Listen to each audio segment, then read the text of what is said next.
So hello students. इस video में हम लोग बात करने वाले हैं आपके सामने आपके चैप्टर नंबर 7 इंटीग्रेशन की एक्सरसाइज 7 पॉइंट मिसलेनियस के लेक्चर 4 के बारे में। इस लेक्चर में जो हम क्वेश्चन करेंगे वो सारे डेफिनेट इंटीग्रल वाले क्वेश्चन होंगे मिसलेनियस एक्सरसाइज के, और सारे के सारे क्वेश्चन 6 मार्क्स वाले होंगे जितने भी क्वेश्चन हम लोग करेंगे। बीच में छोटे मोटे क्वेश्चन भी हैं जो 1 से 2 मार्क्स वाले हैं, लेकिन उन पर अपना इतना ध्यान नहीं देना है। अगर वो क्वेश्चन कभी कभार ही पूछा जाता है, लेकिन इन क्वेश्चन में से ज़्यादातर क्वेश्चन आता है मिसलेनियस एक्सरसाइज से, और वो 6 मार्क्स में आता है लिमिट ऑफ सम्स के क्वेश्चन के साथ। ठीक है, तो ज़्यादातर आपको ध्यान रखना है इन क्वेश्चन का करने के लिए। और जल्दी जल्दी हम वीडियो को स्टार्ट करते हैं, फिर देखते हैं कैसे कैसे करना है क्वेश्चन को सॉल्व। सो स्टूडेंट्स, बात करते हैं फिर क्वेश्चन नंबर 25 के बारे में, क्योंकि ये वाला जो क्वेश्चन होने वाला है डेफिनेट इंटीग्रल का मिसलेनियस का पहला क्वेश्चन है, और इस क्वेश्चन की वेटेज होगी आपकी 4 से 6 मार्क्स। तो आपको बहुत ध्यान से करना है इस क्वेश्चन को, और देखेंगे मैं एक एक स्टेप क्लियरली बताऊंगा किस तरह आप लोग इसको इंटीग्रेट करते जाएंगे, और एंड में आपका आंसर जो आएगा किस तरह से आप लोगों को आंसर तक पहुंचना है इस क्वेश्चन के अंदर, बेसिकली वाली बात करेंगे हम। ठीक है, तो उससे पहले मैं आपको एक छोटी सी चीज़ बताना चाहता हूँ, जो मैंने आपको इससे पहले जो पार्ट बनाया था उसके अंदर भी एक ऐसा क्वेश्चन आया था जो बिना लिमिट्स का था।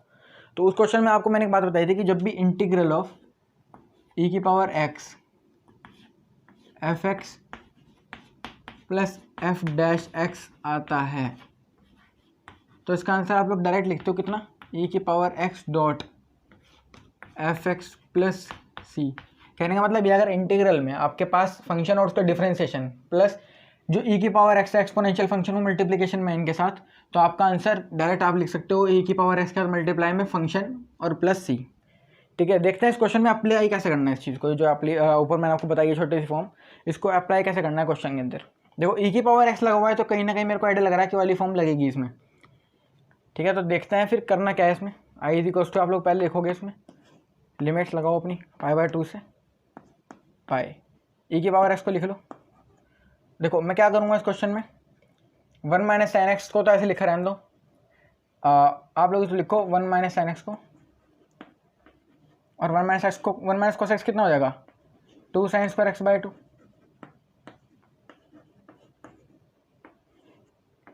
dx। अब क्या करेंगे, अब ना इसको स्प्लिट करना पड़ेगा आपको इंटीग्रल को अंदर। देखो अगर एक तरीका आपके पास होता है कि आप लोग इसके साथ जो आपका जो रिजल्ट आएगा उसको आप e की पावर x के साथ बाय पार्ट से कर दो, लेकिन आपको वो ज़्यादा लंबा पड़ेगा, तो आपको एनसीईआरटी ने सजेस्टेड ये वाली फॉर्म करी हुई है, तो आप लोग इसको याद करें तो आपको बाय पार्ट्स नहीं लगाना पड़ेगा, फिर आप लोग डायरेक्ट लिख सकते हैं आंसर। तो जैसे इसमें मैं लगाता हूँ कैसे, e की पावर x, अब क्या करेंगे 1/2 साइन स्क्वायर एक्स बाई 2 कितना हो जाएगा, अलग अलग स्प्लिट करके लिखूँगा इसको, 1 पहले 1 के नीचे चाहिए फिर साइन के नीचे चाहिए, तो 1/2 साइन स्क्वायर एक्स बाई 2 कितना हो जाएगा, half cos x square x by 2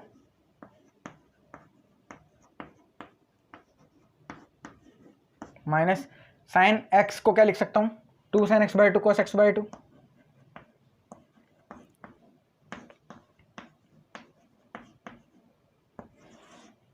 upon 2 sine square x by 2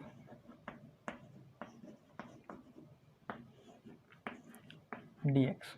right, यहाँ पे देखो 2 से 2 कैंसिल हो गया, आपका एक साइन से एक साइन कट जाएगा यहाँ पे, तो अल्टीमेटली रिजल्ट क्या बनेगा,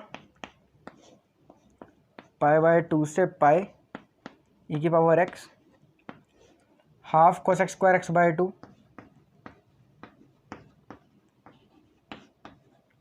minus cos x by 2 upon sin x by 2 कितना हो जाएगा, cot x बाई 2।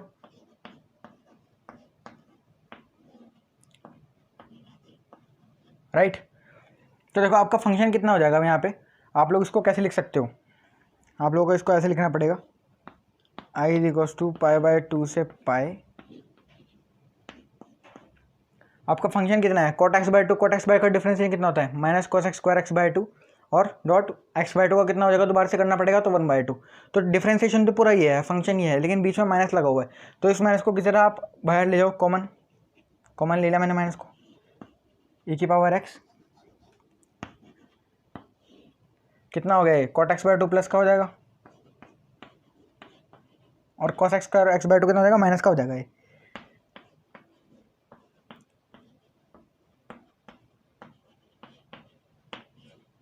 dx, तो आप लोगों को दिख रहा है cot x बाई 2 का पूरा डिफरेंशिएशन ये है, अगर मैं इसको एफ एक्स मान लूँ तो एफ डैश एक्स पूरा ये हो जाएगा, ये तो माइनस इसके यहाँ चला जाएगा, तो मैं इसको प्लस करके ऐसे लिख सकता हूँ माइनस, तो ये पूरा एफ डैश एक्स बन गया।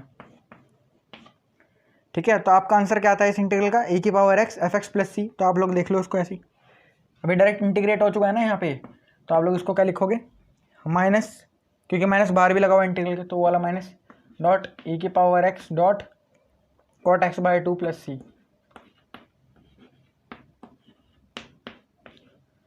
राइट। और लिमिट्स लगानी पड़ेंगी आपको इसके, सॉरी प्लस नहीं लगाएंगे, प्लस सी लगाएंगे क्योंकि ये डेफिनेट का क्वेश्चन है तो उसमें प्लस सी नहीं लगेगा। डेफिनेट का जो क्वेश्चन होता है उसमें कांस्टेंट वाला सी नहीं लगाया जाता, डायरेक्ट आपको लिमिट्स लगानी होती हैं। तो लिमिट्स कहाँ से कहाँ तक लगानी पड़ेंगी, π/2 से पाई तक। तो लिमिट्स पुट करके दिखाता हूँ मैं। i माइनस को तो बाहर रहना दो, ए की पावर में एक्स की यहाँ पे पहले पाई डालना पड़ेगा, पाई कॉट π/2 कितना हो जाएगा, कॉट π/2 कितना होता है, कॉट π/2 कितना होता है 0, तो 0 माइनस ए की पावर में π/2 कॉट π/2/2 यानी कॉट π/4, कॉट π/4 कितना होता है 1, तो 1 आ जाएगा यहाँ पे। तो अल्टीमेटली आंसर कितना आ जाएगा आपके पास, ए की पावर π/2। ठीक है, ये आंसर आ गया आपके पास। तो आंसर एक बार चेक कर लेते हैं क्योंकि डेफिनेट के आंसर चेक करने बहुत ज़रूरत है, एक बार चेक कर लेते हैं फिर बढ़ते हैं अगले क्वेश्चन पे। सो स्टूडेंट्स बात करते हैं क्वेश्चन नंबर 26 के बारे में। ये भी बहुत इंपॉर्टेंट और अच्छा क्वेश्चन है। इसके अंदर मैं आपको एक चीज़ बताऊंगा जो कि बहुत सारे क्वेश्चन में अप्लाई होती है, तो आप लोग ध्यान से देखना वो चीज़ क्या है। देखो, जब भी आपके पास नीचे cos की पावर 4x होगा, cos की पावर 6x होगा या cos स्क्वायर x होगा, तो आप लोग को करना क्या है, आप लोग को ऊपर नीचे उसी cos से डिवाइड करना पड़ेगा। कहने का मतलब ये है देखो यहाँ पे हमारे पास क्या है, नीचे हमारे पास cos की पावर 4x है, तो अब मुझे ऊपर नीचे cos की पावर 4x से ही डिवाइड करना पड़ेगा। तो मैं ऊपर cos की पावर 4x, अगर यहाँ पे cos की पावर 6x होता तो मैं ऊपर नीचे cos की पावर 6x से डिवाइड करता। अब यहाँ पर नीचे अगर आपके cos स्क्वायर x होता तो मैं ऊपर नीचे cos स्क्वायर x से डिवाइड करता। तो मैं अब यहाँ पे cos की पावर 4x है तो मैं ऊपर नीचे cos की पावर 4x से डिवाइड करूँगा, तो ऊपर क्या बनेगा, sin x dot cos x over cos की पावर 4x अपॉन साइन की पावर 4x, तो कितना हो जाएगा साइन की पावर 4x अपॉन cos की पावर 4x, tan की पावर 4x और ये +1 dx। थोड़ा सा इसको देख लेता, सॉल्व हो रहा हुआ है। cos की पावर 4x से एक कटा गया तो कितना है, cos क्यूब x आ गया। तो देखो मैं sin x upon cos cube x को क्या लिख सकता हूँ, sin x upon cos cube x को ऐसे लिख सकता हूँ ना, sin x upon cos x dot 1 upon cos square x। Ultimately sin x upon cos cube x ही तो लिखा हुआ है, तो बस इसको ऐसे मॉडिफाई करके लिख लिया मैंने। और क्या करेंगे अब हम लोग यहाँ पे 0 से π/4 कितना बनेगा ऊपर, sin x upon cos x कितना हो जाएगा tan x और 1 upon cos square x x square x, tan की पावर 4x + 1 नीचे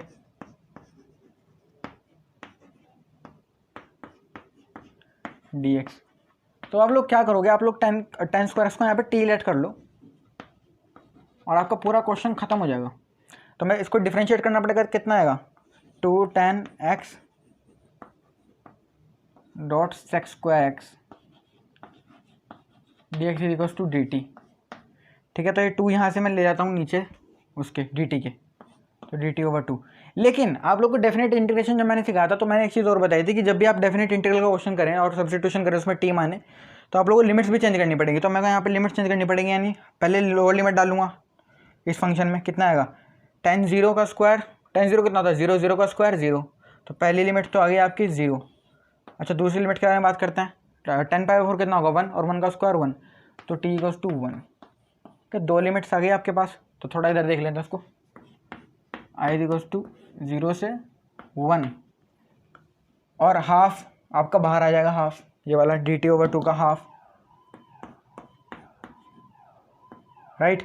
कितना हो जाएगा अब tan x dot sec square कितना हो गया dt हो गया, तो dt/2, तो /2 तो ये चला गया 1/2 dt ये रहा, और नीचे कितना बना tan square x + 1, sorry t square + 1, tan square x को तो t मान लेता, तो t स्क्वायर + 1।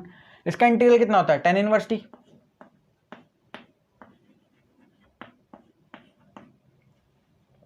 0 से 1 और ये हाफ। ठीक है, तो इसमें लिमिट लगाते हैं हाफ tan इनवर्स, इसको ऐसे बना लो और ये वाले ब्रैकेट हटा देना। अब tan इनवर्स 1 कितना होता है π/4 और tan इनवर्स 0 0, तो π/4 × 1/2 कितना हो जाएगा π/8। तो ये वाले क्वेश्चन, अब क्वेश्चन नंबर 26 का आंसर चेक कर लेते π/8 आ रहा है नहीं, उसके बाद क्वेश्चन नंबर 27 पे बढ़ेंगे। ठीक है, चेक करते हैं एक बार इसका आंसर। 26 का π/8 आ रहा है। ठीक है, तो बढ़ते हैं क्वेश्चन नंबर 27 पे। Before that please note this down. Friends, बात करते हैं फिर क्वेश्चन नंबर 27 के बारे में, जो कि बहुत इंपॉर्टेंट क्वेश्चन है और सबसे इंपॉर्टेंट क्वेश्चन में आएगा इस एक्सरसाइज की, और ये स्ट्रेट अवे 6 मार्क्स का क्वेश्चन है।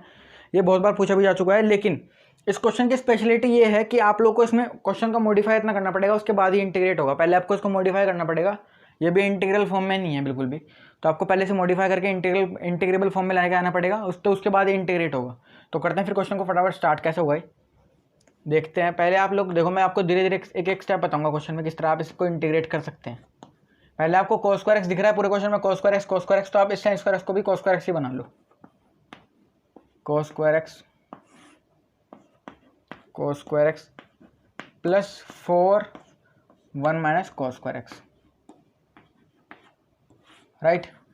तो मैं यहाँ पे इसकी मल्टीप्लाई करूँगा ब्रैकेट के अंदर, और फिर देखते हैं क्या आएगा। देखो 4 × 1 4, तो ये तो पहले ब्रैकेट के अंदर मल्टीप्लाई हो जाएगा यहाँ पे। तो 4 × 1 कितना आएगा 4, तो ये तो 4 आ गया, और माइनस 4 cos स्क्वायर एक्स, तो यहाँ पे माइनस 4 cos स्क्वायर एक्स आ जाएगा, राइट। अब क्या करेंगे 4 cos स्क्वायर एक्स, अब क्या करेंगे देखो, cos square x minus 4 cos square x कितना हो जाएगा माइनस 3 cos स्क्वायर एक्स। तो यहाँ पे लिख लेंगे इसको i = 0 से π/2 cos square x upon 4 minus 3 cos square x. अब देखो मैं क्या करूँगा इसमें, पहले मैं 3 से मल्टीप्लाई डिवाइड करूँगा, ठीक है, ऊपर नीचे मैं 3 से मल्टीप्लाई डिवाइड करूँगा इसमें। तो यहाँ पे लिखते हैं 1/3 और ये 3, ठीक है। अब क्या कर सकता हूँ देखो मैं यहाँ पे इसमें इसको ऐसे लिखना पड़ेगा i = 1/3। इसको मैं, चलो अगले स्टेप में देखते हैं क्या कर सकते हैं। 0 से π/2 4 माइनस 3 cos स्क्वायर एक्स। इसमें कोई डाउट तो नहीं है कि ऐसा क्यों लिखा है हम लोगों ने, ऐसा क्यों आया है। देखो प्लस माइनस कर दिया मैंने 4 को, और ये अंदर वाला तो प्लस ही हो जाएगा 3 cos स्क्वायर एक्स, तो क्वेश्चन में कोई इफेक्ट नहीं आया। लेकिन अभी एक क्वेश्चन हमारा यहाँ से हम सॉल्व कर सकते हैं आराम से। इसको स्प्लिट करूँगा अलग अलग, तो ये वाला 4 तो बाहर आ जाएगा, तो 4/3 0 से π/2, पहले इंटीग्रल में कह रहा हूँ मैं, ये 4 बाहर आएगा, और ये कितना बनेगा 1/4 minus 3 cos square x dx minus 1/3 0 से π/2 4 minus 3 cos square x upon 4 minus 3 cos square x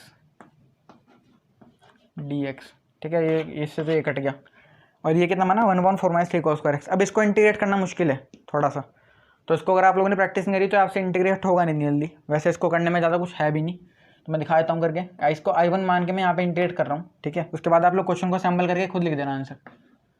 0 से π/2, इसको मैं क्या लिखूँगा cos स्क्वायर एक्स को 1/sec स्क्वायर एक्स, ठीक है। तो मैं इसको यहीं पे दिखाता हूँ थोड़ा सा करके। इसको मैं ऐसे लिखूँगा 1/4 minus 3 1/sec square x dx, right. अच्छा, यहाँ पे इसको मैं जब 1/sec स्क्वायर एक्स लिखा तो sec स्क्वायर एक्स की मल्टीप्लाई इससे हो जाएगी, कितना आ जाएगा 4 sec स्क्वायर एक्स माइनस 3, और ये sec स्क्वायर एक्स जो डिनोमीटर में होगा ऊपर चला जाएगा। तो ये कितना बनेगा अल्टीमेटली, ये कुछ ऐसा बनेगा sec square x upon 4 sec square x minus 3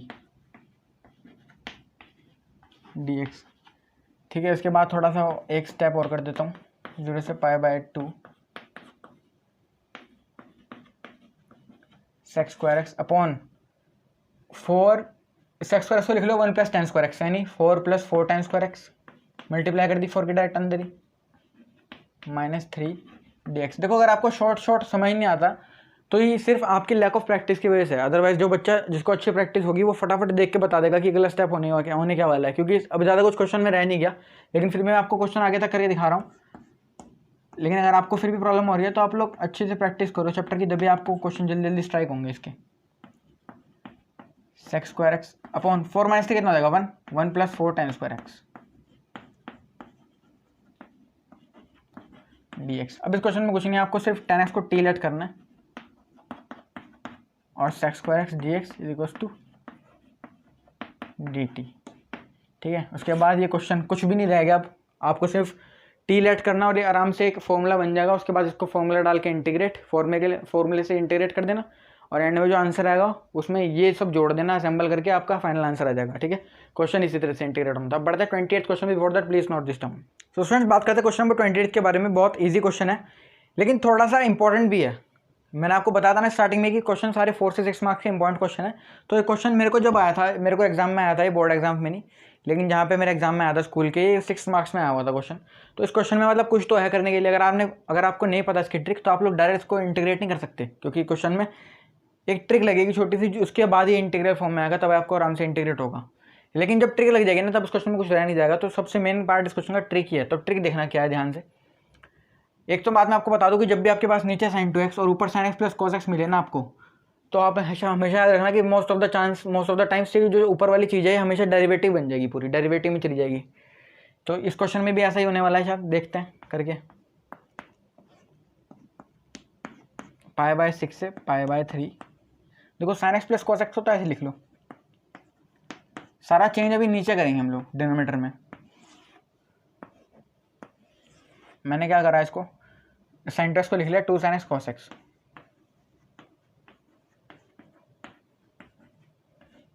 अभी भी आप इस क्वेश्चन में कुछ नहीं कर सकते। आप लोग अब sin x को t नहीं मान सकते, अलग अलग स्प्लिट करके भी इंटीग्रेबल नहीं होगा क्वेश्चन आराम से। तो देखो इस क्वेश्चन की ट्रिक क्या, आप लोग इसको ऐसे लिखो 1 minus 2 sin x cos x। ठीक है, प्लस 1 माइनस 1 करना पड़ेगा डिनोमिनेटर में और उसको ऐसे लिखना पड़ेगा। अच्छा, अब मैं 1 को क्या लिख सकता हूँ, sin square x plus cos square x कितना होता है,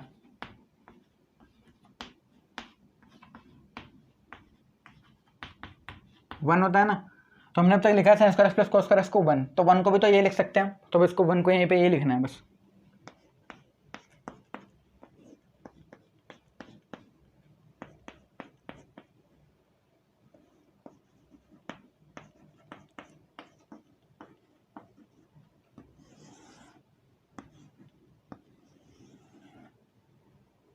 one minus sine square x plus cos square x minus 2 sin x cos x।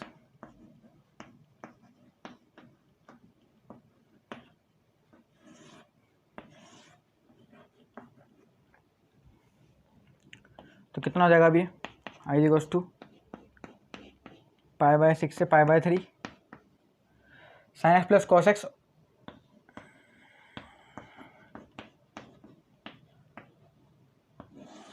Upon under root 1 minus a square plus b square minus 2ab कितना हो जाएगा, a minus b का whole square यानी sin x minus cos x का whole square dx। बस हो गया question integrate. मतलब पूरा नहीं हुआ लेकिन बता दें क्वेश्चन, जिन बच्चों को पता है अच्छा खासी प्रैक्टिस कर रखी है उनको पता लग गया होगा क्वेश्चन करना क्या है अगला स्टेप। तो अगला स्टेप जिनको नहीं पता मैं बताता हूँ क्या होगा। आप लोग सिर्फ sin x minus cos x इस चीज़ को टी लेट कर दो, लिमिट चेंज कर लेना, क्वेश्चन इंटीग्रेट हो जाएगा। ठीक है, इसको टी मानना, ये पूरा डेरिवेटिव ख़त्म, कुछ ऐसी फॉर्म में आ जाएगा। ये जो लिमिट्स होंगी आपकी वो लगा लेना यहाँ पे, ये आ जाएगा d t over root 1 minus t square और उसका डायरेक्ट इंटीग्रेशन होगा साइन इनवर्स टी। तो इसमें लिमिट्स लगानी पड़ेंगी। ठीक है, जो भी आएंगी आपकी लिमिट्स लगा देना और आंसर आपका इतना ही आएगा। ठीक है, तो बढ़ते क्वेश्चन नंबर 29 पे। Before that please note this down. तो स्टूडेंट्स बात करते हैं क्वेश्चन नंबर 29 के बारे में, जो कि बहुत इजी क्वेश्चन है और 4 मार्क्स तक इस क्वेश्चन की वेटेज रहने वाली है अगर आपको एग्जाम्स में आता है कहीं पे। लेकिन डेफिनेट के क्वेश्चन में ज़्यादा बच्चों को प्रॉब्लम इसलिए होती है कि उनको ये नहीं पता होता कि क्वेश्चन में प्रॉपर्टी लगाना पड़ेगा क्वेश्चन को इंटीग्रेट करने के लिए, या फिर प्रॉपर्टी नहीं लगानी पड़ेगी, किसी ट्रिक से होगा क्वेश्चन। तो जनरल 2 एस्पेक्ट होते हैं इंटीग्रेट करने के क्वेश्चन को 12th लेवल के हिसाब से, या तो आप प्रॉपर्टी लगा के इंटीग्रेट कर दो, वरना कोई ट्रिक लग रही होगी। अगर ट्रिक वाला क्वेश्चन आता है तो ज़्यादातर चांस होता है कि आपकी देखे हुए क्वेश्चन होंगे उनमें से आएगा जिसमें आप ट्रिक लगा पाओगे, आराम से ट्रिक लगा दोगे। लेकिन अगर कोई वैसा क्वेश्चन हो जिसमें प्रॉपर्टी वगैरह लगाओ तो क्वेश्चन हो सकता है हाई लेवल का हो, क्योंकि आपकी प्रॉपर्टी लगाने की कितनी कैपेबल है आप लोग, कितना आइडिया लगता है आपको इंटीग्रेट करते हुए क्वेश्चन को, आप कितने ज़्यादा प्रैक्टिस करिए आप लोगों ने, आपको वहाँ पे वो चीज़ टेस्ट होती है वहाँ पे आपकी। तो इस क्वेश्चन में आपको देखना पड़ेगा कि आपकी क्या प्रॉपर्टी लगा के क्वेश्चन हो सकता है या फिर इसमें ट्रिक लगानी पड़ेगी। तो आप जैसे जनरल इंटीग्रेशन हम देखी थी इंडेफिनेट वाली, उसमें क्या हुआ था कि या तो आप लोग ऐसे फंक्शन को आप रेशनलाइज कर लो, ऐसा पहला दूसरा क्वेश्चन मिसलेनियस का था, दूसरा क्वेश्चन था जिसमें आप लोगों ने रेशनलाइज करा था, ऐसे फंक्शन था वहाँ पे, तो इसको भी रेशनलाइज करके देख लेते हैं एक बार। तो कितना हो जाएगा 1/√1 + x minus √x into √1 + x + √x upon √1 + x + √x dx, right. अब थोड़ा सा इसको रेशनलाइज तो कर लिया, अब थोड़ा सा सिंपल कर लेते हैं इसको, simplify. √1 + x + √x a minus b, a plus b कितना हो जाएगा a² - b², तो यानी 1 + x - x dx। तो x से x कट गया और अपॉन में 1 होगा तो वो ऐसे ही बन जाएगा। तो अब क्या करेंगे आप लोग इसको इंटीग्रेट करने के लिए, 0 से 1 √1 + x, इसको स्प्लिट कर लो आप लोग इंटीग्रल को, 0 से 1 + x, 0 से 1 √1 + x प्लस 0 से 1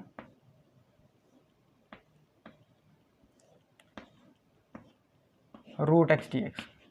और मुझे नहीं लगता किसी बच्चे ने इंटीग्रेशन पूरी खत्म कर दी और उससे ये वाले फंक्शन इंटीग्रेट नहीं हो रहे। भाई सिंपल इंटीग्रेशन है, इसमें तो टी भी नहीं मानना आप लोग। 1 + √x को इंटीग्रेट करने का एक तरीका होता है, क्या होता है, जब भी आपके पास √x आता है तो आप उसको ऐसे लिखते हो x⁻1/2 और उसमें फिर +1 और 1/2 + 1 यानी 3/2 से डिवाइड करना पड़ता है। बस ऐसे होता है इंटीग्रेशन, ऐसे यहाँ पे होगा। सॉल्व कर लेना इसको आराम से, इसमें लिमिट्स लगा लेना, लिमिट्स भी 0 से 1 है, ज़्यादा आसानी पड़ेगी, ठीक है। इस तरह क्वेश्चन इंटीग्रेट बढ़ते क्वेश्चन नंबर 30 पे। Before that please note this term.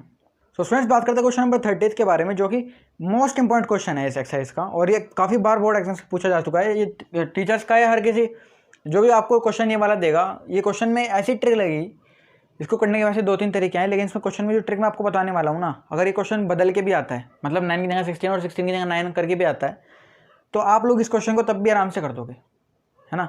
तो मैं बताता हूँ ट्रिक है क्या। अगर क्वेश्चन की ट्रिक आपको पता है तो फिर ये सिंप्लीफाई बिल्कुल ऐसे हो जाएगा। 28 क्वेश्चन था ना, जैसे हमने 28 क्वेश्चन करा था, बिल्कुल ये क्वेश्चन वैसे ही हो जाएगा। लेकिन अगर आपको ट्रिक नहीं पता तो इस क्वेश्चन को इंटीग्रेट करना बहुत मुश्किल है, क्योंकि इसका जो इंटीग्रल है काफ़ी कॉम्प्लेक्स सा बना हुआ है और लिमिट्स लगा के मतलब प्रॉपर्टी से क्वेश्चन होने वाला। तो मैं ट्रिक बताता हूँ क्या होगा।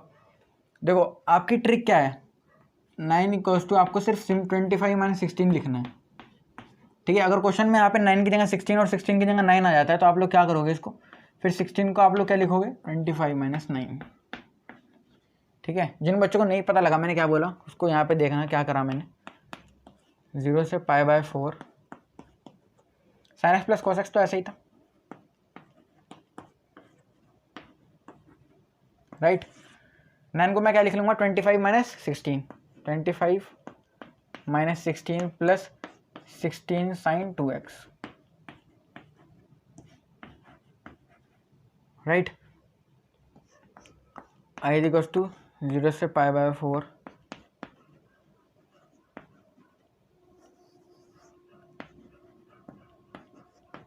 sin x + cos x। 25 को देखो, 25 को तो ऐसे लिख लो आप लोग, -16 कॉमन ले लो, कितना बचेगा अंदर 1 और माइनस भी लिया है तो -sin 2x dx, ठीक है। अब मैंने 28 क्वेश्चन जैसे कराया है, बिल्कुल वही वाली चीज़ बन गई अब अंदर। 1 को क्या लिखोगे आप लोग sin² x + cos² x और sin 2x को 2 sin x cos x, तो कितना बन जाएगा sin² x + cos² x - 2 sin x cos x, कितना बन जाएगा sin x - cos x का होल स्क्वायर बन जाएगा। जिन बच्चों को नहीं पता लगा मैंने क्या करा है, वो क्वेश्चन नंबर 28 देख लो, समझ आ जाएगा क्या करा।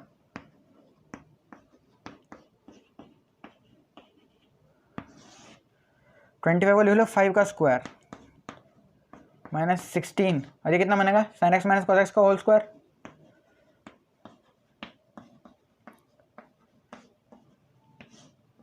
dx, right. अब आप लोग क्या करोगे, sin x - cos x को t मान लेना और sin x + cos x dx कितना हो जाएगा,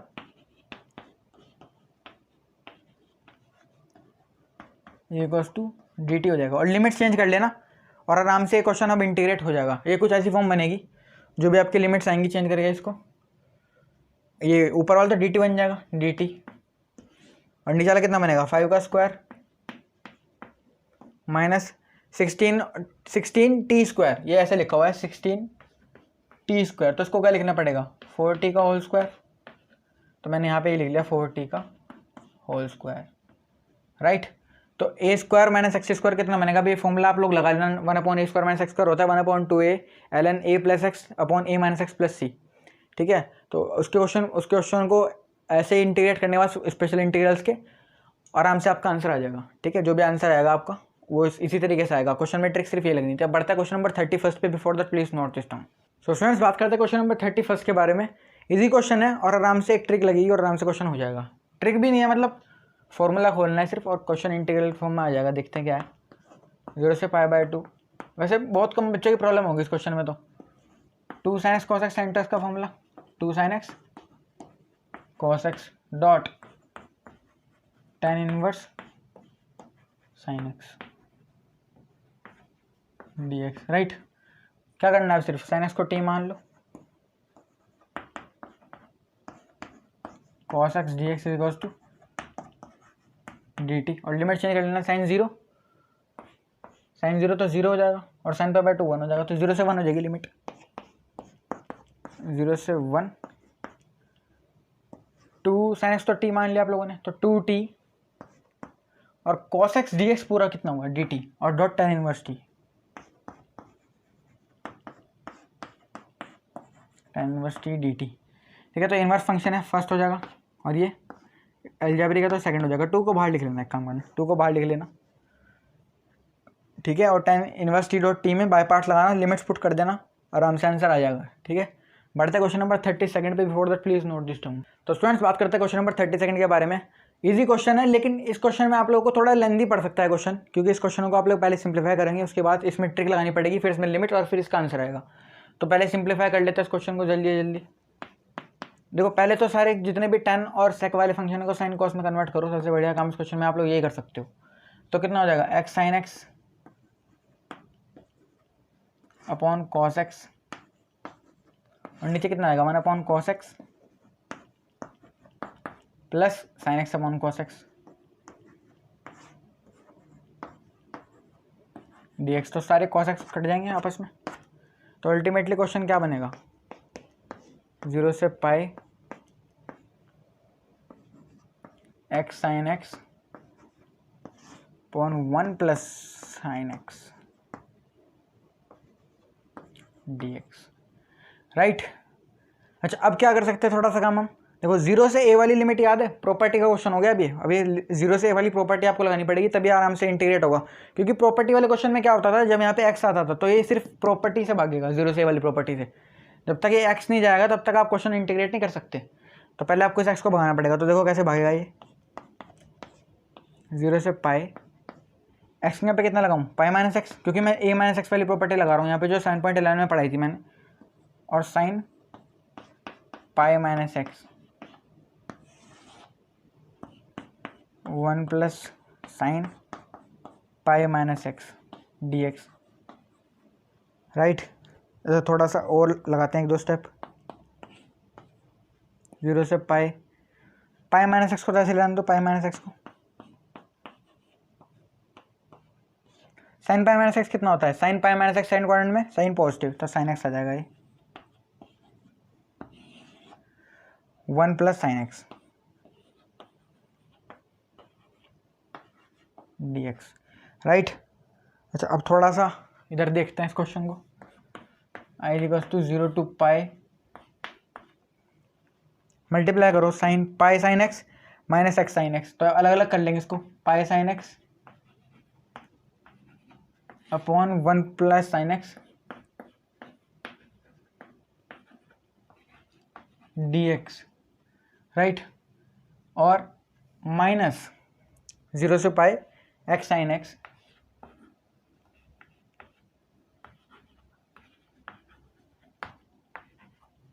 x sine x upon 1 plus sine x dx, right. तो ये आपको दिख रहा होगा, ये कितना बन गया वापस, आई बन गया नहीं बन गया, यहाँ वाला ये रहा, ये वाला 0 से π x sine x upon 1 plus sine x। तो इसको ऐड लगा के ऐड कर दो, कितना हो जाएगा। ये तो मैंने आई, ये तो आई हो गया ना, तो ये पूरा इंटीग्रल माइनस आई, तो ये इधर आके आई प्लस हो जाएगा, तो कितना हो जाएगा 2i 0 से π। और ये पाई को आप लोग बाहर लिख लेना यहाँ पे, ठीक है, यहाँ पे आ जाएगा 2y इक्वल्स टू पाई 0 से pi sine x upon 1 plus sine x.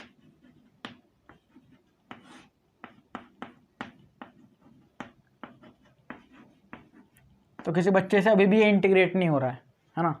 Most of the students होंगे जो फंस रहे होंगे इस क्वेश्चन में यहाँ पर भी। तो क्या ट्रिक लगेगी देखो क्वेश्चन में,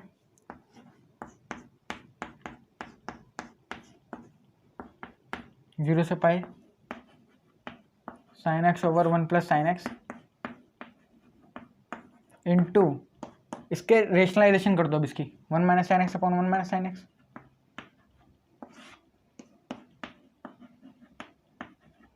dx राइट। अब क्या करें जी, 2y इक्वल्स टू पाई 0 से pi sine x minus sine square x, multiply कर दी मैंने डायरेक्ट ब्रैकेट में,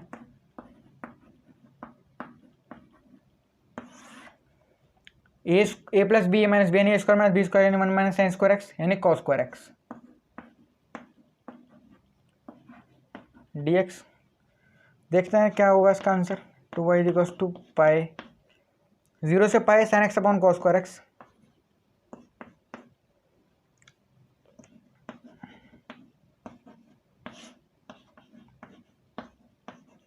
स्प्लिट कर लिया मैंने इंटीग्रल को जनरली, है ना।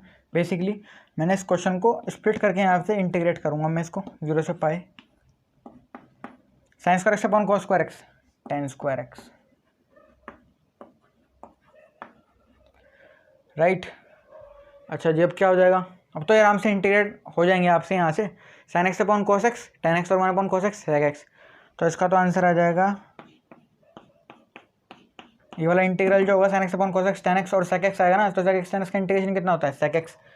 तो इसका तो आंसर ये आपका आएगा सेक एक्स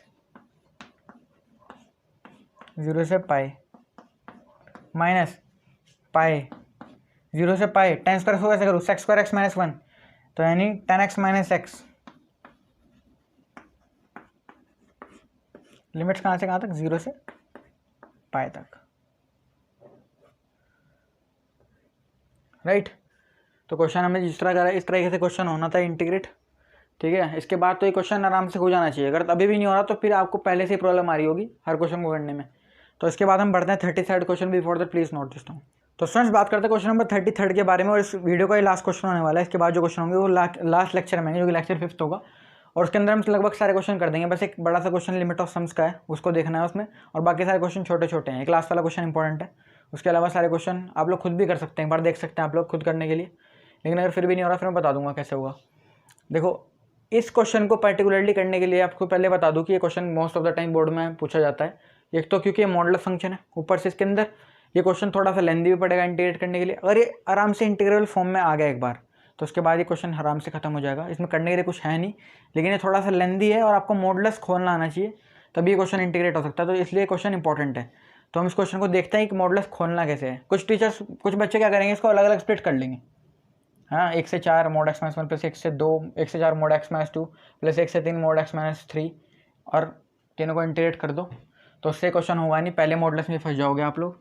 तो अच्छी चीज़ हम क्या कर सकते हैं इस क्वेश्चन में, देखो पहले मैं आपको मॉडुलस खोलना बताता हूँ। तो मोड एक्स माइनस 1 को अगर मैं खोलूँगा तो कैसे हो जाएगा ये, एक बार तो प्लस से खुलता है मॉडुलस, सब बच्चों को पता है, एक बार नेगेटिव से खुलता है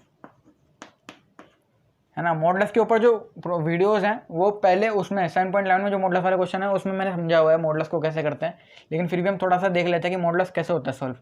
तो ये एक पॉजिटिव होगा कब, when x is greater then और इक्वल टू 1, और नेगेटिव होगा कब, when x is less then 1। समझ नहीं आया, कोई बात नहीं, देखते हैं कैसे करा मैंने ये। पहला मॉडुलस लिया mode x minus 1, mode x minus 1 जो होगा एक बार पॉजिटिव से खुलेगा, एक बार नेगेटिव से खुलेगा, ये बात हर बच्चे को पता है। आप क्या करो, आप इसमें कोई भी मोड में मोड एक्स माइनस 1 में एक से बड़ी या एक के इक्वल कोई भी वैल्यू डाल दो, हमेशा पॉजिटिव वैल्यू देगा, देगा नहीं देगा। 1 से बड़ी डाल रहा हूँ 2, 2 माइनस 1 1 पॉजिटिव है, 1 भी डाल दी कितना आएगा 1 माइनस 1 0, 0 तो वैसे ही पॉजिटिव है। एक्स की 1 से वैल्यू छोटी डालनी है इसमें, 1 से छोटी वैल्यू 1 नहीं, 1 से छोटी वैल्यू, 1 से छोटी वैल्यू कितनी डाल दूँगा -1, ये 0 0 डाल दो, 0 माइनस 1 -1, तो ये कितनी आई वैल्यू, नेगेटिव आई ना, -1 आई, 0 माइनस 1 कितना है -1। तो इस वैल्यू को पॉजिटिव बनाने के लिए मॉडुलस इसको एक नेगेटिव और देगा, जिससे वैल्यू क्या आ जाएगी 1 आ जाएगी। तो इसलिए हमने इस मॉडुलस में यहाँ पे माइनस वाला साइन यूज़ किया है, ठीक है। तो इस तरह तीनों मॉडल्स को हम लोग ब्रेक करेंगे और उसके बाद थोड़ी मैं आपको हिंट दे दूँगा किस तरह से इंटीग्रेट हो गए, उसके बाद इस वीडियो को एंड करते हैं। तो इसको मैं हटा देता हूँ पहले, उस वाले मॉडल्स को भी देख लेते हैं, mod x-2 को भी। देखो एक बार तो पॉजिटिव से, ये तो आप लोग आंख बंद करके भी कर सकते हो काम, एक बार पॉजिटिव से एक बार नेगेटिव से, बस कहाँ पे है वो आप लोगों को पता होना चाहिए। When x is greater then और इक्वल टू 2 और when x is less then 2, ठीक है। और mod x-3 को इधर देख लेते हैं, एक बार तो x-3 और एक बार -x-3। When x is less than 3, when x is greater than equal to 3, ठीक है। अब थोड़ा सा इसको क्वेश्चन को करते हैं, इसकी लिमिट्स कहाँ पे ब्रेक हो रहा है, लिमिटिंग कहाँ पे लिमिट्स ब्रेक हो रही हैं, इसके ब्रेकिंग पॉइंट कहाँ पे आ रहे हैं, 1, 2 और 3 पे, है ना। तो 1, 2 और 3 और 4, तो हम पहले कहाँ से जाएंगे, 1 से 2 जाएंगे, फिर 2 से 3 और फिर 3 से 4, क्योंकि 1 से 1 तो कोई लिमिट ही नहीं होगी, फंक्शन बाउंड ही नहीं होने का। अगर 1 से 1 पे जाएंगे तो भाई कुछ बच्चे सोच रहे होंगे 1 पे क्यों नहीं जा रहे, तो 1 से 1 पे तो फंक्शन बाउंड ही नहीं हुआ ना, ये वाला तो क्वेश्चन गलत हो जाएगा ना। 1 से 1 फंक्शन तो बाउंड ही नहीं हो रहा है इसमें, तो आपको 1 से 2 पे जाना पड़ेगा, तो 1 से 2 पे जाएंगे, ठीक है। 1 से 2 में देखो कौन कौन से फंक्शन पॉजिटिव है, कौन कौन से फंक्शन नेगेटिव है, तो आप लोग इसमें वैल्यू डाल के देखो। 1 से 2 के बीच में कोई भी वैल्यू डालो, सपोज करो मैंने 0.5 डाल दी, 1.5 डाल दी, 1.5 मैंने यहाँ पे डाली, कितना आया, पॉजिटिव आया, यहाँ पे डाली नेगेटिव आया और ये भी नेगेटिव आएगा, तो ये पॉजिटिव से खुलेगा, ये नेगेटिव से नेगेटिव से, तो 1 से 2 के बीच में ये वाला पॉजिटिव है यानी x-1, ठीक है। और ये कितनी देगा, ये नेगेटिव आएगी यानी माइनस, ऐसे लिख लो इसको, -x-2, ठीक है। सॉरी नेगेटिव से आएगा तो -x-2 और ये भी नेगेटिव से आएगा यानी -x-3, ठीक है, dx प्लस, अब कहाँ से, 2 से 3 पर, 2 से 3 पर जाएंगे। 2 से 3 में ये पॉजिटिव रहेगा, 2 से 3 के बीच में कोई वैल्यू डालो, सपोज करो 2.5 डाली, ये पॉजिटिव आएगी, ये पॉजिटिव आएगी, लेकिन वो नेगेटिव आएगी अभी भी, तो x-1 plus x-2 minus x-3 dx, right. अच्छा थोड़ा सा और एक स्टेप हो रहा था, कहाँ से, 3 से 4 तक जाने के लिए। 3 से 4 में तीनों फंक्शन पॉजिटिव वैल्यू देंगे, चाहे डाल के देख लो आप लोग, तो x-1 plus x-2 plus x-3 dx, right. अब मेरे को नहीं लगता कि कोई बच्चा इन वाले फंक्शंस को इंटीग्रेट नहीं कर पा रहा, क्यों भाई, ये वाला सबसे इंटीग्रेशन बेसिक होता है, ये 7.1 वाला जो इसमें बच्चे ने 7.1 का रखे ना, वो भी इन फंक्शंस को इंटीग्रेट कर देगा, ठीक है। तो बहुत बेसिक सा इंटीग्रल है, तो आप लोग अभी भी इनको स्प्लिट कर सकते हो अलग अलग इंटीग्रेट में, ठीक है। तीनों को अलग अलग स्प्लिट कर लेना, उससे ज़्यादा लंबा हो जाएगा, सिर्फ इतना लिमिट इसमें, इसको इंटीग्रेट करो, फिर इसको इंटीग्रेट करो, इसको इंटीग्रेट करो, लिमिट्स लगाओ, आंसर पाओ। मैंने पहले ही बता दिया क्वेश्चन के स्टार्टिंग में कि क्वेश्चन में है कुछ नहीं, लेकिन लेंथी हो सकता है क्वेश्चन, तो क्वेश्चन लेंथी होगा आप लोगों के लिए, अदरवाइज क्वेश्चन में जिस तरह से मॉडल्स खोलना था मैंने बता दिया, ठीक है। तो अगर फिर भी इसमें क्वेश्चन में प्रॉब्लम आती है तो आप लोग मेरे को आस्क आउट कर सकते हो अपने मेरे इंस्टाग्राम अकाउंट पे, ठीक है, उसका लिंक डिस्क्रिप्शन में होगा, तो आप मेरे को वहाँ पे पूछ सकते हो अगर नहीं समझ आता है तो, ठीक है। तो इस वीडियो के लिए इतना ही यार, अगली वीडियो जो होगी इसके अंदर हम सारे क्वेश्चंस करेंगे जो बाकी बचे हुए क्वेश्चन है, और लिमिट ऑफ सम्स का एक बड़ा सा क्वेश्चन है, बस उस वीडियो को अगर मैं इस वीडियो में करता उस क्वेश्चन को तो ये वीडियो काफ़ी लंबी हो जाती, तो उससे इंटरेस्ट भी नहीं बन पाएगा आप लोगों का, तो अगली वीडियो में कवर करेंगे, फ्रेश होंगे आप लोग भी और मेरा दिमाग भी फ्रेश होगा, तो क्वेश्चन में ज़्यादातर मिस्टेक नहीं होगी इस क्वेश्चन में भी, है ना। तो लिमिट ऑफ सम की क्वेश्चन में वरना चांस रहती है कि कहीं पे मिस्टेक वगैरह हो जाए तो फिर सारा काम बेकार हो जाता है, दोबारा से करना पड़ता है। तो इस वीडियो में हम लोग सिर्फ यहीं तक ही रोकेंगे और अगली वीडियो में हम सारे क्वेश्चंस कवर करेंगे मिसलेनियस के, वो लास्ट लेक्चर होगा, ठीक है। तो उस वीडियो को लिए वेट करना, तब तक के लिए चलते हैं, see have a good day and bye bye.